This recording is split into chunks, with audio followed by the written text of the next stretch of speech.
Mais ils ont caché ça. C'est-à-dire qu'ils ont masqué ce pan de notre histoire. Ils nous ont appris que c'est Christophe Colomb qui avait découvert l'Amérique. Pourtant, celui qui a découvert l'Amérique s'appelait Aboubakry II. C'était le père du l'empereur du Mali, Mansa Moussa.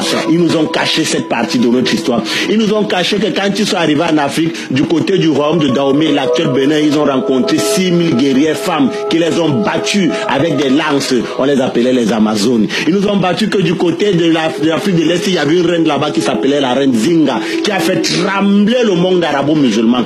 Ils ne nous ont pas dit ça. Ils nous ont caché que la reine Nefertiti a commandé la plus grande flotte et la plus grande armée de l'histoire du monde. Ils nous ont pas dit ça. Ils nous ont caché le fait que la mère du président, la mère de l'empereur du roi Shaka Zulu avait fait en sorte que son fils est allé aux portes de ce qu'ils appellent aujourd'hui le Cap.